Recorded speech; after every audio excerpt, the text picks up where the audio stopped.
All right, let's go.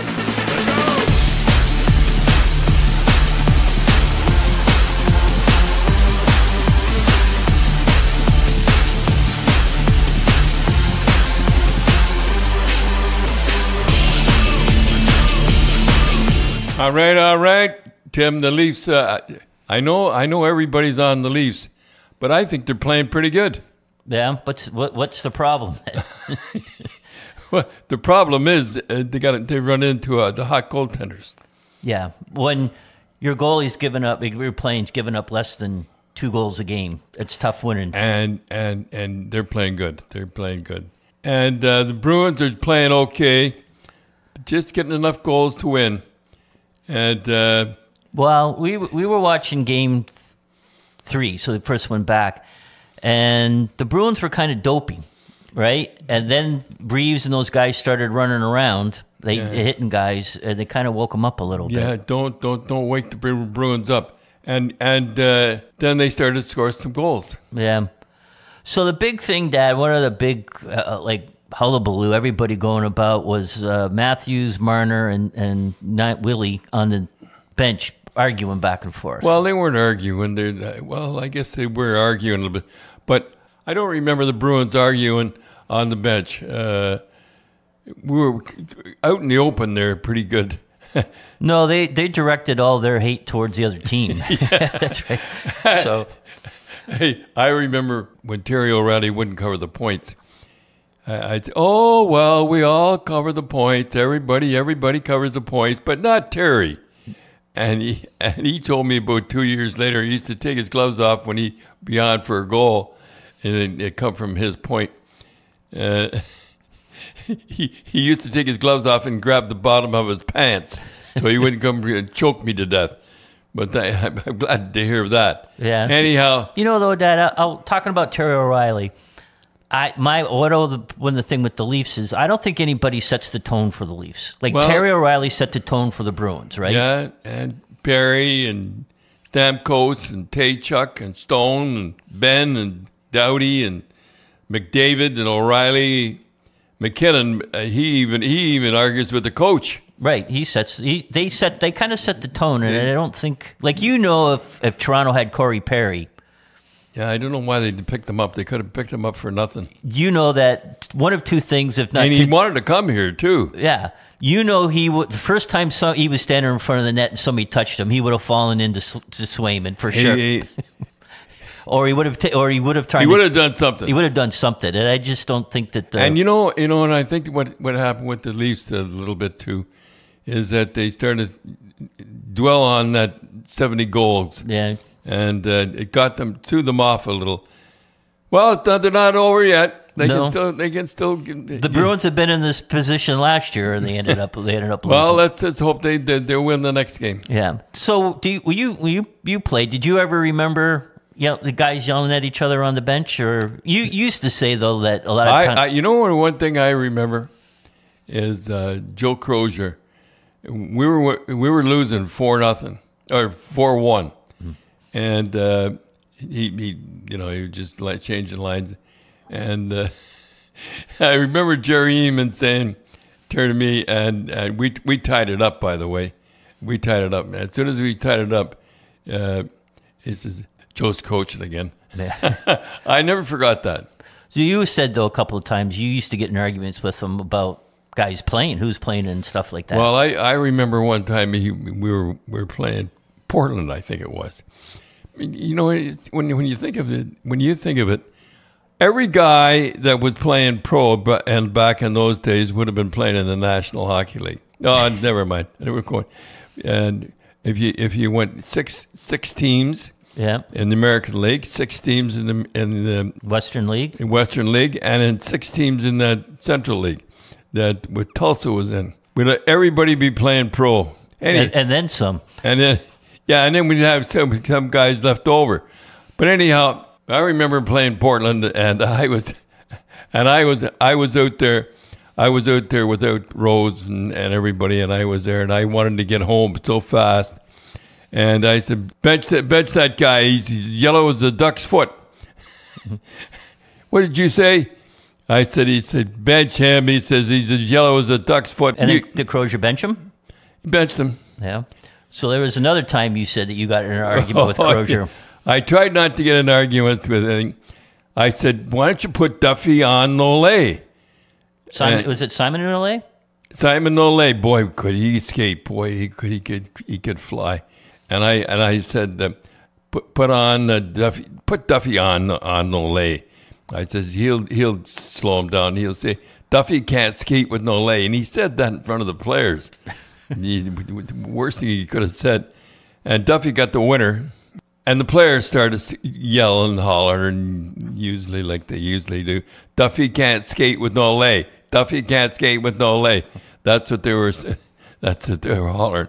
So you never. So I can't remember an argument on the bench. Yeah, no, I can remember some guys getting into arguments in the dressing room and stuff. Oh, they probably did in the dressing room, but they never did it on the bench.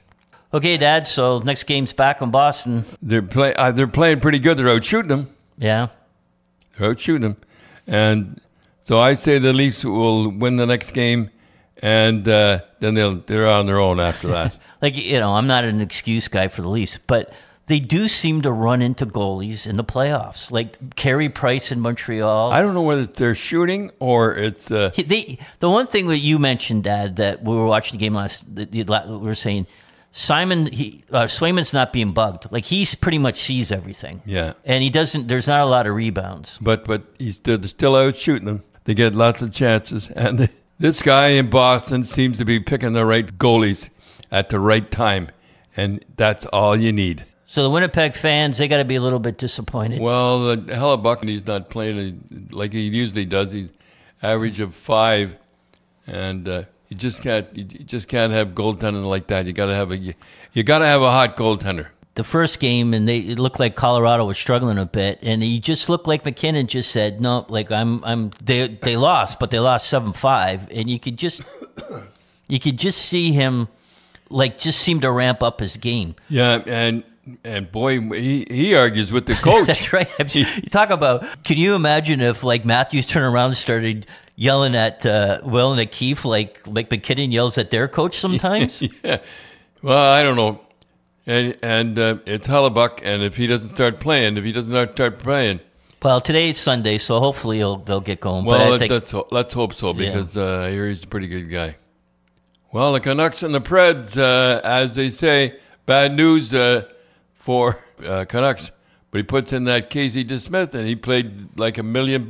Yeah, he played well. And it was funny, again, because you watched the first game, and you said you didn't think that they played well. The first 2 games they didn't play well, and they got a split, but they played better in Nashville. It's funny how... That's a hard-hitting series, I'll tell you. Yeah. It's funny how the teams, like the home teams, always seem to play better the first game back on the road. I loved opening on the road, because all you have to do is win one game, and the whole series over. Yeah. It's like the Leafs look like... getting back to the Leafs, talk about that. They looked a little bit nervous. Yeah. And the fans started to boo them, and boy, I'll tell you one thing. Poor Mitch Marner, are they burying him or what? Jeez, Toronto Sun had the invisible man. Kelly Rudy just buried him, called him he was 9 years old, throwing gloves. So he threw some gloves. So what? Yeah. So what's the difference of him throwing gloves or a guy smashing a stick? Well, there's no difference. No difference. And then the Oilers and the Kings, McDavid with 9 points, Hyman with six goals, and Draisaitl had 7 points. When you have that, you've got something going. Yeah, but the Kings won in overtime. And again, all goaltending, eh? Skinner didn't play great that second game, and they come back. So you remember watching Zach Hyman playing? I think he was for the Red Wings. He was a minor midget.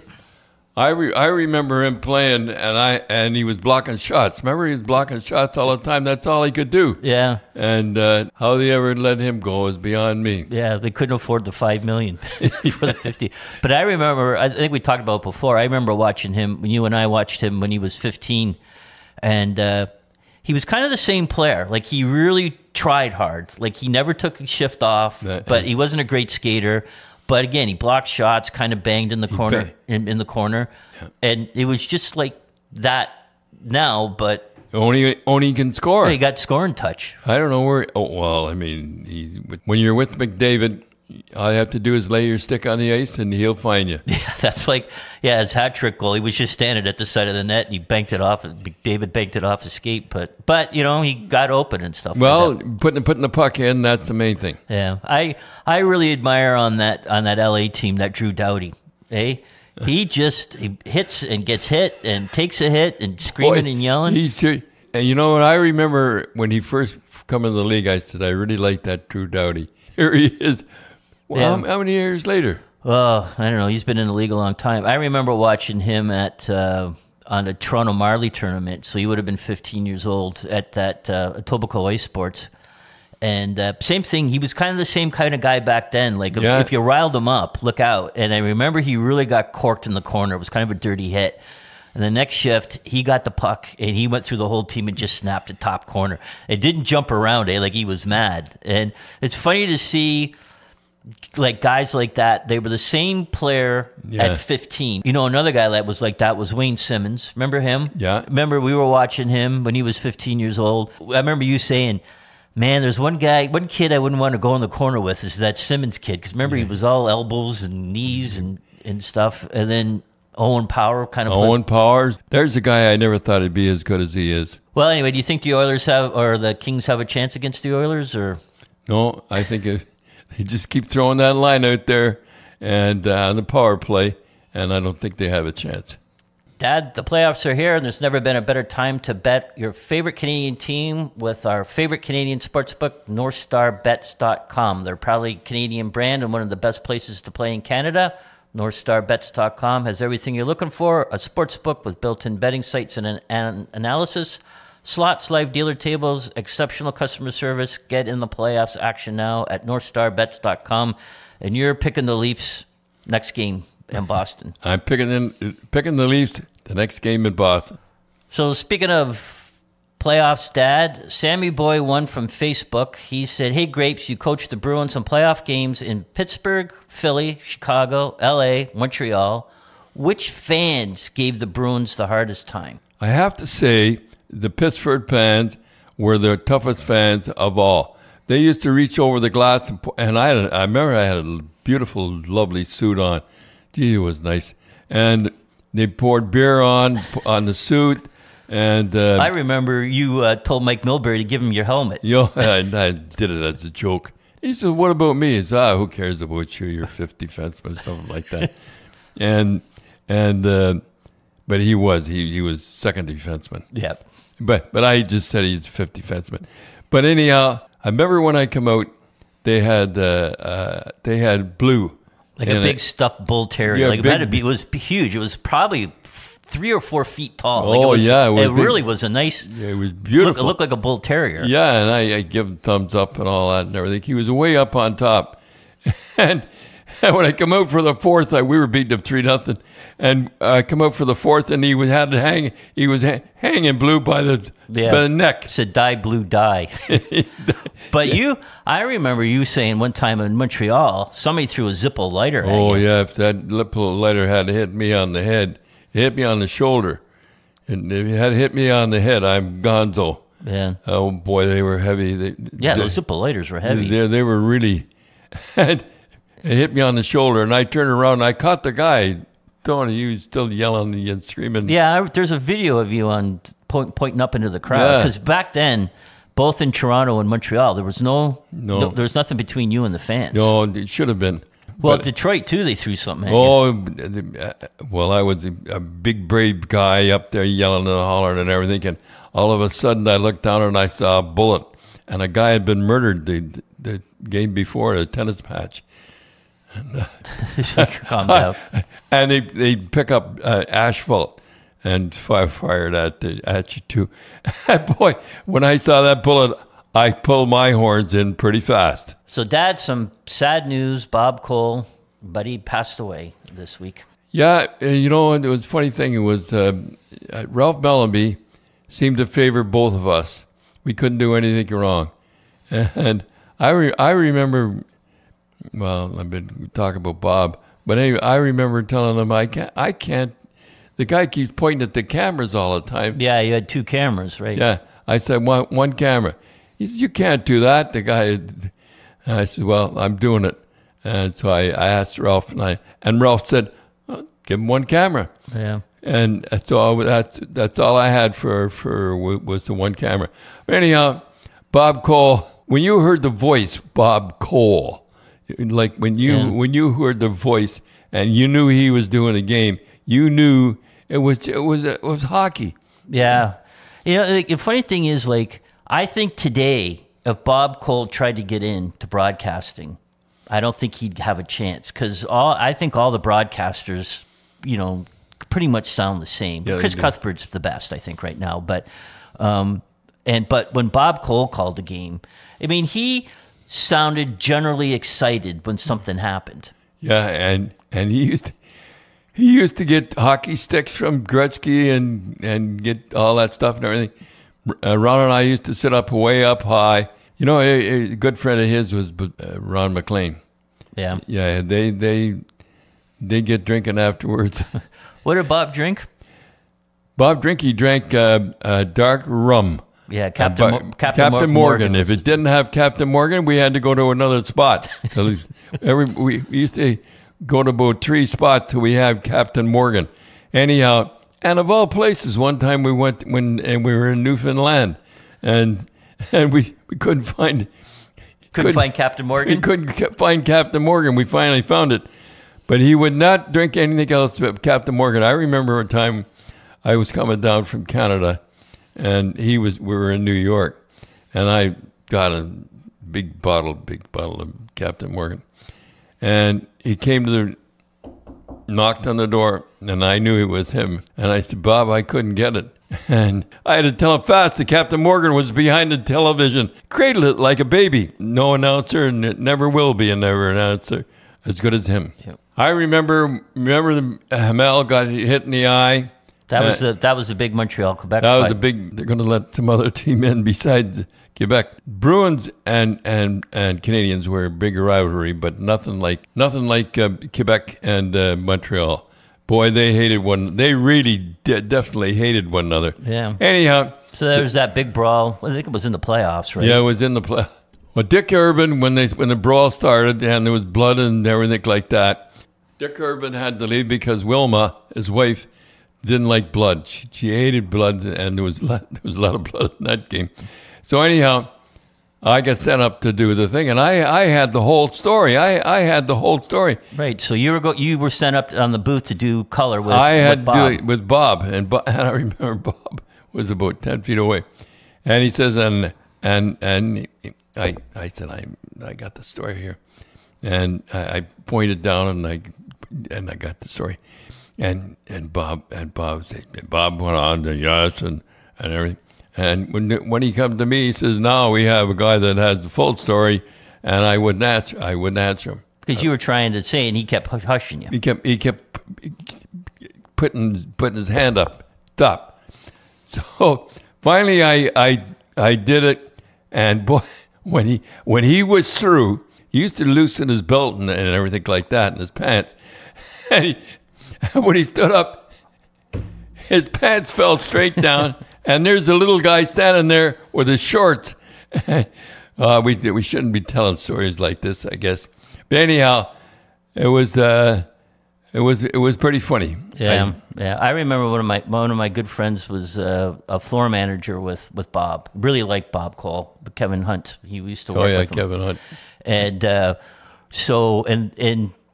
he was at Maple Leaf Gardens, so they were up at the gondola, and that was really high up. Gondola. It was on the top. It was on the top. Like if you were afraid of heights, it was not a good place to go. Yeah. So I remember Bob Cole said to Kevin, he goes, "Kevin, your number one job, as at the end of the period, is run down and get me a Haagen-Dazs because they used to give those Haagen-Dazs. Oh, out. they were good, and they used to everybody used to snap them up, all the media people. So Kevin ran down before the end of the period and got him a Haagen-Dazs. So.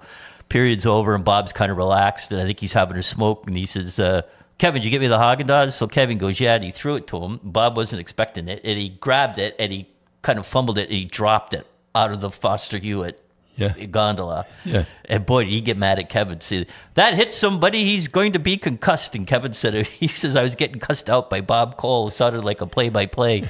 So he was, but the funny thing with Bob was when you talked to him, he kind of almost sounded like he was doing a game. And like when he did it, when he was mad, or I shouldn't say mad, when he was upset, he sounded like he was doing a hockey game. Yeah. And his voice, he had that voice.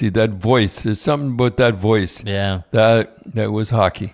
So we'll end that. There's so many great calls that Bob had, but I think we'll end it on one of the ones I think was the best was, I think it was 1977. And it was Game 7 between Dallas and Edmonton, and Curtis Joseph was standing on his head, and it went into overtime. So this is, I think, one of our favorite Bob Cole calls. My favorite. Centering, dumping it in. Baskin chasing. Baskin in there first. Bumped home, but he got the puck. And he was turned around. Here's Kador racing in. He's around the net trying to come out and put it in. Loose puck. Oh my goodness! Curtis Joseph has made the play of the series. You cannot believe that save by Curtis Joseph. People have been shaking their heads and rolling their eyes throughout this series. Curtis Joseph, coming into this game, went over 2 games without giving up a goal to these stars here. Top of the line, another big save by Joseph. He's in that zone again by the looks of it. Ledger from center, flipped it in from O'Donnell. Who's going to beat Joseph? Or who will get one for Edmonton? They're going to try here, rushing to center and down the wing. It is not